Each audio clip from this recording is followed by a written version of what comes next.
சிவாலயம் அப்படின்றதுனால பூஜைகளுக்கான ஏற்பாடுகள் போய்கிட்டே இருக்கு. இப்போ மாயிலை தோரணம் கட்டிட்டு இருக்கேன். அதே மாதிரி 4 கால பூஜைகள் ஏன் நம்ம பண்றோம் நிறைய பேருக்கு தெரியறது கிடையாது. அதாவது உலகத்தை ரட்சிக்கக்கூடிய பரம்பொருள் எம்பெருமான் அவர் ஆழகால விஷத்தை உண்ட அன்னைக்கு அவருக்கு ஏதாவது ஒன்று ஆயிருந்ததுன்னா உலகத்தை ரட்சிக்கக்கூடிய பிரளய காலத்துல உலகத்தை ரட்சிக்கக்கூடிய எம்பெருமான் ஏதாவது ஆயிடுமோ அப்படின்னு பார்வதி தேவி 4 காலங்களும் அவரை பூஜைக்கணும் அப்படின்னு முடிவு பண்ணாங்க. அதனால முதல் காலம் பிரம்மா ரிக்வேத மந்திரங்களை சொல்லி பூஜை பண்ணாரு. 2வது காலம் மகாவிஷ்ணு யஜுர்வேத மந்திரத்தை சொல்லி பூஜை பண்ணாரு.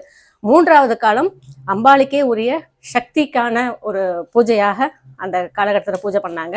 அந்த மாதிரி பூஜை பண்ணும்போது நெய்யை உடம்பு முழுக்க, அதாவது லிங்கத்தினுடைய திருமேனி முழுக்க அந்த நெய்யை தடவிட்டு வெந்நீரால அபிஷேகம் பண்றது 3வது காலத்தினுடைய